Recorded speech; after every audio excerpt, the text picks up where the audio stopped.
আসসালামু আলাইকুম লিটু ভাই, কেমন আছেন ভাই? ভালো। কি করেন? আরে মূলে উঠাইতেছি। কি মূলো বিক্রি করবেন? হ্যাঁ বিক্রি করবো। মূলো তো বেশি বড় হয় নাই ভাই।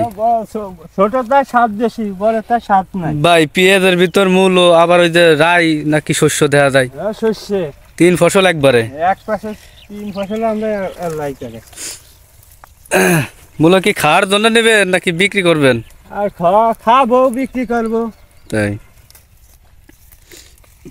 কি মুড়ি কাটার ভিতরে কোপ দিচ্ছেন নাকি? হ্যাঁ দিচ্ছি। আর এই যে গাছের এই যে আগা মরে আছে, যে পোক দেখা যায়, কোনো ওষুধ আছে নাকি এই পেঁয়াজের জন্য?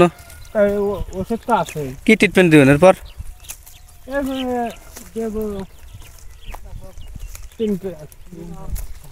লুনা লুনা লুনা দিবেন যাতে পেঁয়াজটা বড় নামে নাকি পেঁয়াজের। হ্যাঁ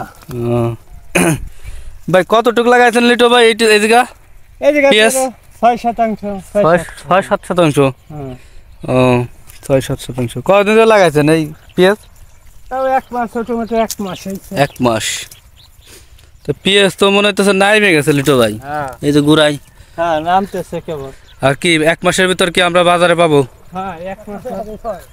1 মাসে আগেই পাওয়া যাবে না? ওই তো এখানে এক কাকা আর কি মূলো উঠাইতেছে, তো কাকার সাথে কথা বলে আসি পরে। উঠেন উঠেন লিটু ভাই উঠেন। আর উঠাবো না? হ্যাঁ বেশি উঠাবো না। আর উঠেবেন না? কে? এই খাওয়ার জন্য নেবো আর বেশ পরে। খাওয়ার জন্য নেবেন?